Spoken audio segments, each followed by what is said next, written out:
Hey everybody, you know what time it is? I know it's been a while, but I think you know the time.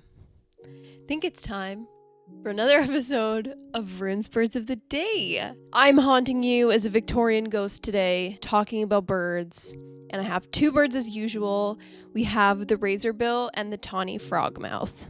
Let's start with the Tawny frogmouth. So the Tawny frogmouth is a kind of funky but cool bird that is nocturnal and is native to Australia. And despite some people thinking that it is related to owls, they're actually not. They are more closely related to night yars. Moreover, unlike owls, they are actually not considered raptors, so they don't have the strong talons that owls do. So the way that they hunt is very relaxed. They just hang around and they just sit there very still, and they wait for like insects and vertebrates and usually spiders, things like that. They will wait for them and then they'll just chomp them up. And they got a big mouth, so I'm sure it's not too hard for them.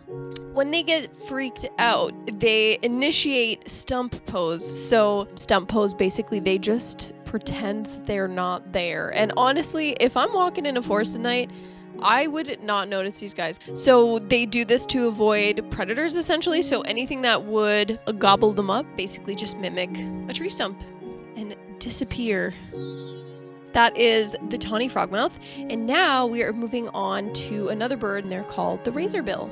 So the Razorbill is a North Atlantic colonial seabird, and it is the only remaining member of the genus Alca in the family Alcidae. It is the last remaining and closest relative of the now extinct auk. Auks were extinct by, I believe, the 1800s, 1829 if I'm correct. I'll put the actual date here.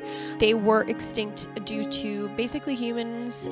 We would hunt them, and they were slow waddling creatures, and so they were very easy to catch, and unfortunately they were extinct, but the razorbills are the closest relative remaining. So razorbills are distributed across the North Atlantic, and there's actually estimated to be less than 1 million in its population. So the females and the males are identical looking. The only difference is that the males are larger, and the bird is aquatic, so they are typically seen in the water, but they are capable of flight.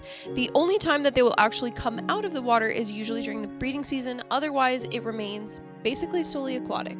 And these species are very important because they don't actually give birth to many young at a time. The females usually lay one egg, and partners are actually monogamous for life. They can dive up to 120 meters, 390 feet deep into the water. Their little grooves on their bills actually they add with age, kind of like how our ears never stop growing in our nose. That's basically how researchers are able to tell how old the bird is by counting the grooves on their bill. So those are our two birds for today.